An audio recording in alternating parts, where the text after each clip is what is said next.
11:30. Buon ascolto su RPL. Va ora in onda Arte Nord.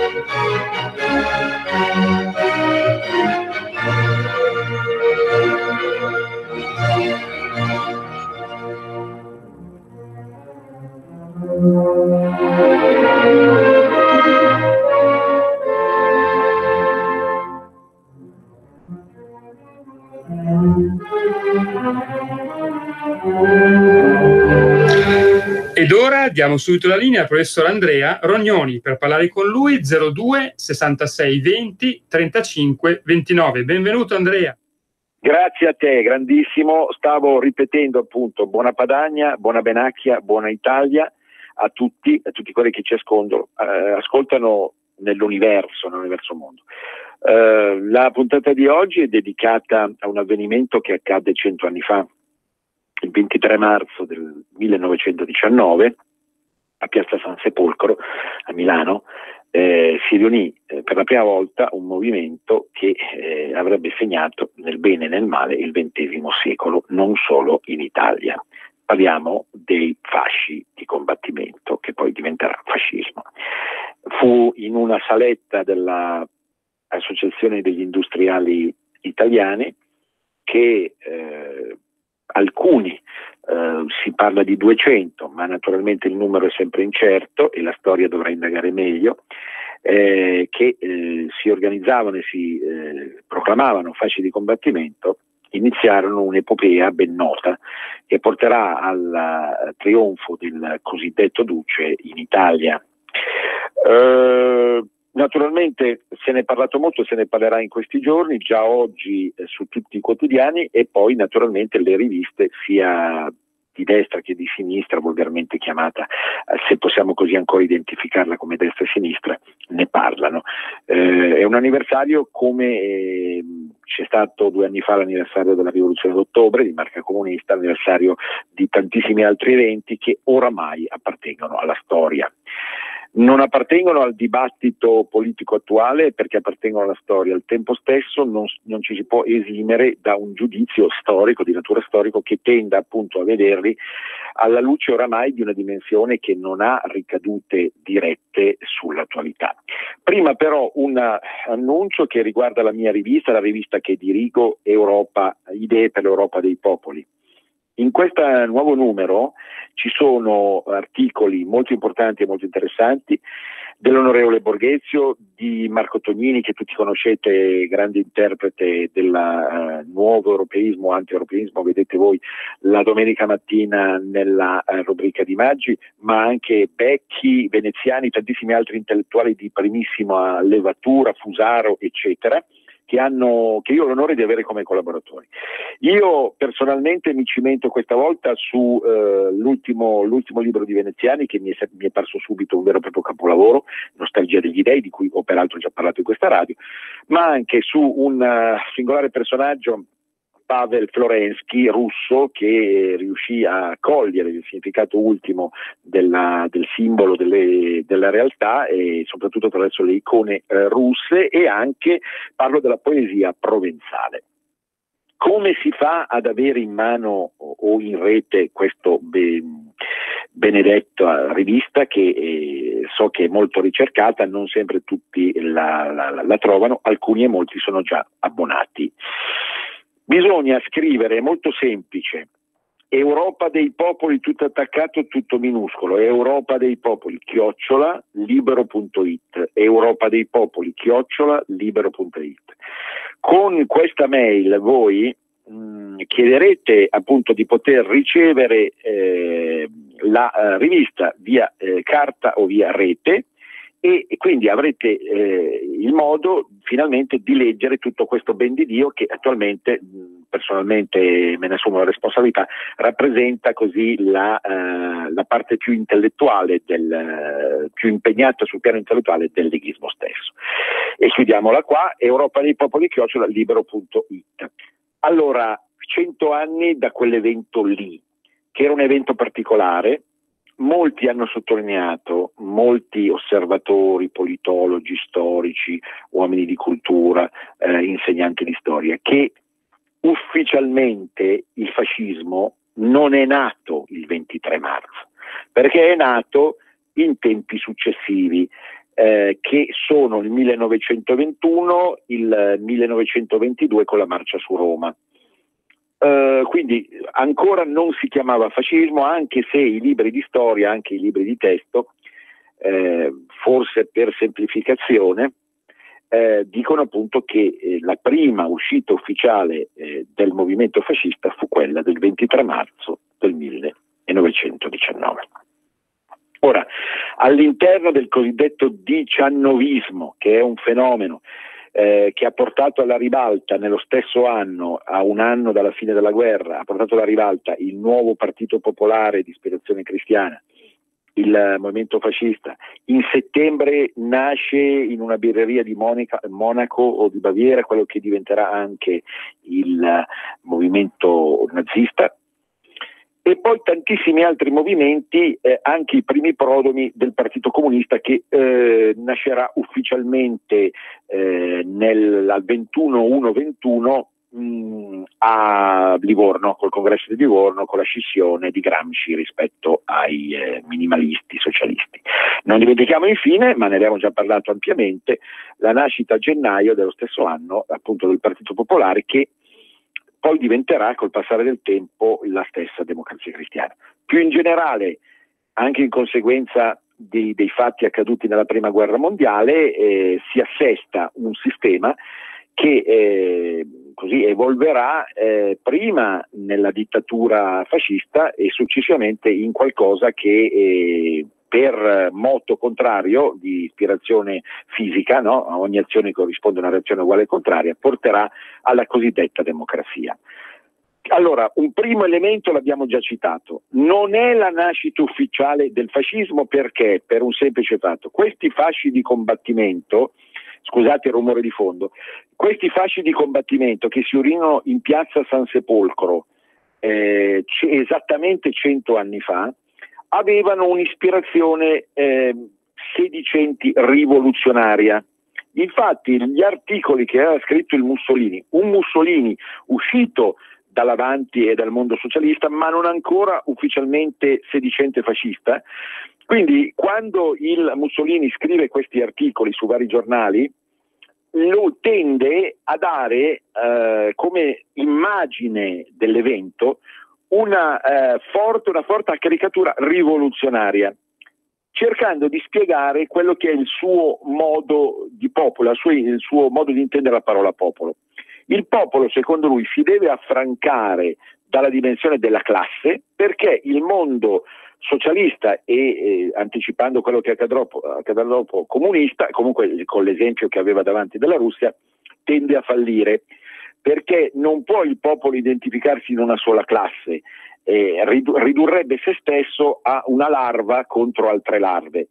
Quindi, scrive il futuro duce, nei fasci di combattimento che lui appunto battezza a piazza San Sepolcro a Milano, 100 anni fa esatti, ripeto, vanno riconosciuti i prodromi di un'idea di società che spostava l'asse della volontà popolare dalla dimensione della classe e della lotta del proletariato per un assetto rivoluzionario a quello di nazione, riprendendo alcuni spunti che erano anche quelli del nazionalismo e creando una novità che in Italia non c'era ancora stata, e che era quella appunto di coniugare una certa idea di nazione con una certa idea di giustizia e di uguaglianza.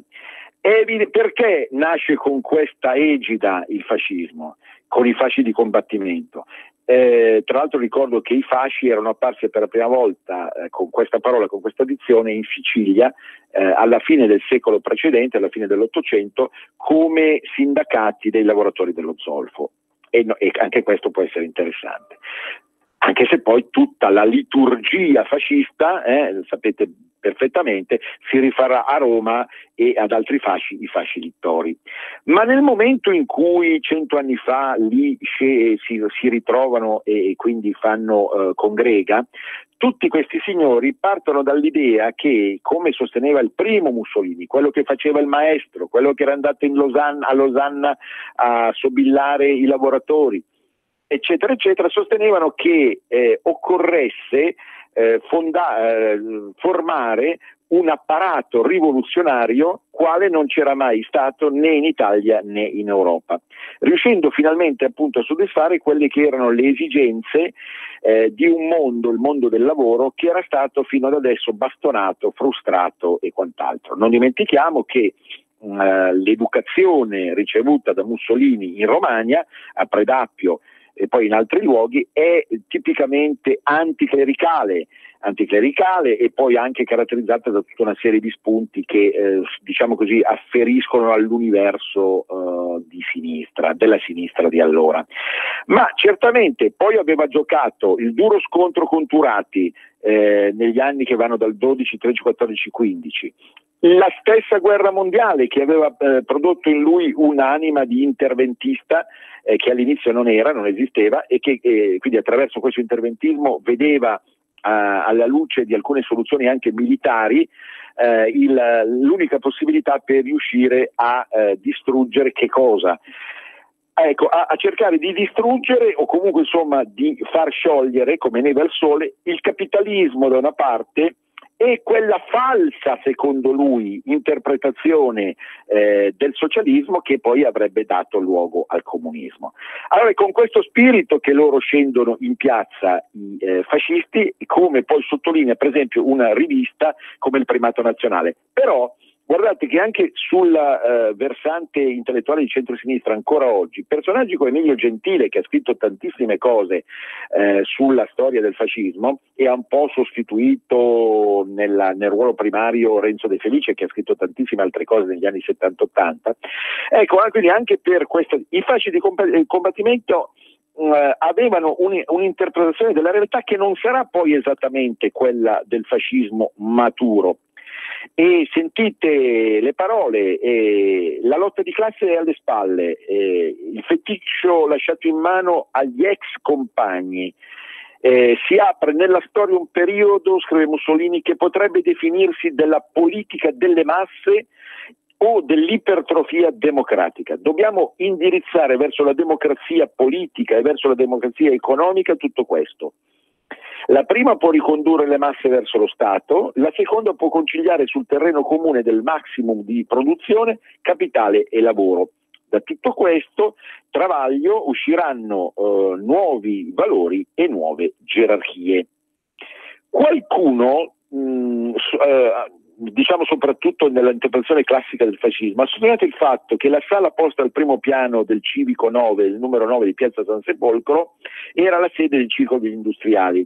Quindi per una legge matematica 2 più 2 fa 4, si è per troppo tempo pensato che gli industriali foraggiassero direttamente e fossero il principale cavallo di battaglia del fascismo stesso.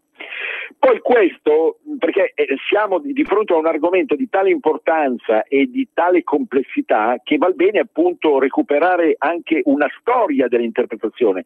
Ricordate, esiste una disciplina, teoria e storia della storiografia, fondata da Croce e ancora oggi insegnata nelle scuole. Quindi per tanto tempo la lettura marxista, che è una lettura sbagliata del fascismo, la lettura marxista del fascismo lo vide come strumento al servizio degli industriali e del capitale. Ma non è stato esattamente così, anche se, lo dico da docente di storia in un liceo, anche se è evidente che in certi anni cruciali, senza l'aiuto degli industriali, Mussolini non avrebbe potuto mettere in atto tutti i suoi proponimenti, ma dobbiamo poi arrivare ad fine anni 20, inizio anni 30. Però in un movimento politico è importante capire nei suoi dettagli tutta la trama di tipo ideologico. Si pensi per esempio che un grande storico come Ernst Nolte, che non a caso proprio la nostra rivista Europa dei Popoli ha ricordato al momento della sua morte, è stato l'interprete di una visione del fascismo che portava all'idea di una certa trascendenza basata su una lotta allo sradicamento dei popoli dalla loro terra e dalla loro cultura. Sotto questo punto di vista, allora il fascismo sarebbe un prodromo della battaglia contro il mondialismo.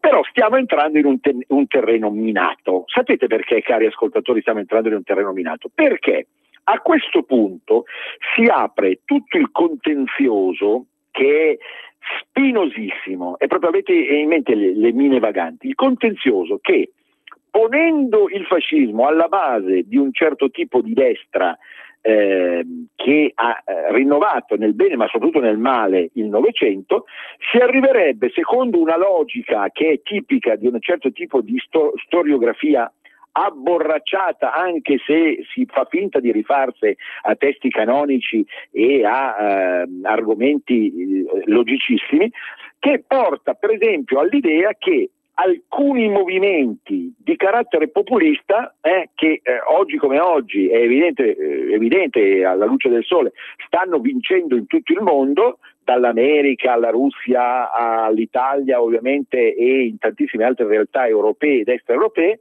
Ebbene, questi movimenti populisti avrebbero avuto in qualche modo un'origine dal fascismo stesso. Questa idea va assolutamente bocciata, va combattuta a spada tratta con la stessa forza con cui il fascismo, ma in senso inverso, combatté gli idoli di allora. Idoli che erano soprattutto pregiudizi nella testa della gente.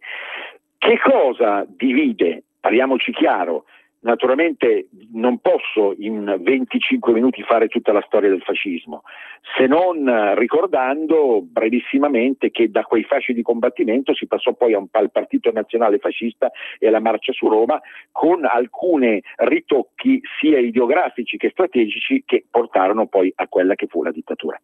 Ma noi non dobbiamo dimenticare un fatto, che sia i movimenti, e quello che sto per dire è la cosa più importante e viene detta con quella pacatezza che nasce dalla riflessione culturale e non dall'impeto passionale di pancia anche a sfondo politico. I movimenti populistici, da una parte, o se vogliamo essere più diretti e meno circostanziati, il leghismo come fenomeno oramai duraturo dagli anni 70 ad oggi, pur circostanziato ed evoluto a vari livelli e in varie forme, non hanno niente a che fare col fascismo. Questo deve essere chiaro, porca miseria! Non hanno niente a che fare col fascismo, non hanno niente a che fare col comunismo, non hanno niente a che fare col liberalismo, non hanno niente a che fare col cristianesimo. Il leghismo è la più grande novità metapolitica degli ultimi 50 anni e nelle sue forme, nelle sue manifestazioni meno legate all'identità territoriale come è la nostra, meno legate agli spunti che nascono dalla rivendicazione autentica di popoli-nazioni o di popoli-regioni, ma legati comunque a uno sfondo di carattere populistico contro l'Unione Europea e contro così il nuovo mercato di massa dei migranti e delle merci. Qui cito anche Fusaro, attenzione, si manifesta come una novità assoluta anche rispetto al fascismo stesso. Un esempio del mio discorso, l'idolatria nei confronti di Roma. Un'idolatria che il Mussolini covava da tempo, forse dai tempi appunto già della adunata di San Sepolcro, che poi dice qualcuno venne scelta come nome di piazza per l'esito che porterà alla difesa anche nel concordato del 29 del crocifisso in classe, Santo Sepolcro eccetera. Ma quello che importa in realtà è che Mussolini aveva in mente qualcosa che avrebbe inevitabilmente portato all'esaltazione di Roma come fattore prototipico, come motore ideale, monumentale e imperiale dell'Italia. Questo mi dispiace, ma è lontano dalla mentalità leghista. Cioè, che noi vogliamo formare una nuova Italia e che noi tutti quanti combattiamo con la mente e col braccio. Personalmente non sono un politico, e che tutti quanti però abbiamo dato la nostra vita per quest'idea, e che quest'idea si fondi sul fatto che tutti i territori del mondo nelle loro enclave, diremo così, citando Leibniz, monadiche, che hanno diritto di essere riconosciute. Questo è un dato di fatto. Però voglio dire, aggiungo, l'Italia certamente, ma non l'Italia a modello fascista, un'Italia con un modello completamente diverso, perché se c'è una cosa che il fascismo ha preso come idolo nella maniera sbagliata, è un certo tipo di risorgimento e uno sviluppo definitivo di questo risorgimento stesso. Poi certamente, l'ho detto all'inizio di questa faticosa perché richiede estrema concentrazione e scelta delle parole, trasmissione, l'ho detto fin dall'inizio, è evidente che il fascismo ha anche tante interpretazioni che possono risultare extra risorgimentali, però mi spiace, ma Mazzini, Garibaldi erano comunque erano tra quelli che venivano portati avanti dall'idea di Italia che aveva in mente il fascismo. Non so esattamente Mussolini, perché poi entrare nella mente di Mussolini come individuo è estremamente difficile, e noi abbiamo citato nell'autunno scorso un romanzo che gli scrisse, comunque molto interessante, che dimostra tra l'altro che fosse anche un discreto scrittore, forse più bravo come scrittore come politico, dicevo io, anche se suonava come battuta, che è uscito in edicola appunto 3-4 mesi fa.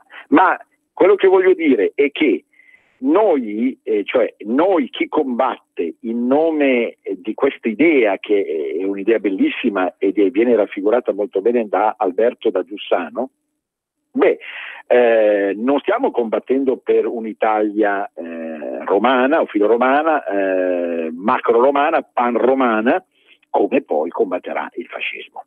Al di là del fatto che, vogliamo ricordarlo, il nostro movimento è un movimento pacifista, il fascismo era un movimento militarista, il nostro movimento è un movimento che va al di là della destra e della sinistra, il movimento fascista era un movimento di destra, nel momento in cui si assume la responsabilità in Italia, e questo va detto attraverso il latifondismo agrario, attraverso tutta una serie di scelte economiche come l'autarchia, di portare avanti una forte e ferma volontà che vada contro ogni aspetto di internazionalismo. E qui dobbiamo ricordare invece che, anche se può sembrare paradossale alle orecchie di qualcuno che mi ascolta, la Lega delle Leghe, che è stata citata in una pontiva, ha un impronting non soltanto sovranista, ma anche internazionalista, perché nella misura in cui finalmente una certa scommessa mette assieme tantissimi partiti di ogni nazione, è chiaro che si crea un internazionale, ma non è un internazionale di ispirazione social comunista, è un internazionale di ispirazione sovranista. E la parola sovranista, si va di bene, anche la rivista Il Primato Nazionale citata prima si sottoscrive periodico sovranista, anche se poi ha delle venature che non sono esattamente leghiste. Ebbene, voglio dire, l'idea sovranista finalmente può trovare la sua internazionale, proprio anche attraverso i rapporti ben noti col mondo americano, rapporti di colloquio, si va di bene, oserei dire inter pares, perché non abbiamo niente da invidiare, ma non di dipendenza o insomma di subordine di carattere ideologico con l'America e con la Russia. Naturalmente io non voglio entrare in un campo minato che è anche la geopolitica e quant'altro, però è sicuro che la lontananza sotto questo punto di vista rispetto a quel tipo di nazionalismo feticcista filoromano è evidente. Quindi 100 anni da quell'evento, poi quell'evento scatenerà tutto quello che avverrà nel Novecento, cioè appunto l'affermazione definitiva del Duce, l'affermazione del fascismo come fenomeno compiuto e complesso, che certamente porterà anche alla violenza, alla repressione, alla dittatura. Se c'è una cosa che noi oggi vogliamo fondare, non è sicuramente una dittatura, ma basta con i paralleli. perché più parliamo di parallelismo e di confronti, più cadiamo nella trappola dei nostri avversari ideali, che sono soprattutto avversari della mente. Si chiamano Gad Lerner, si chiamano Saviano, e sappiamo perfettamente quanto queste persone ci stiano ad ascoltare per trovare nelle nostre parole quello che non c'è, quello che assolutamente non c'è.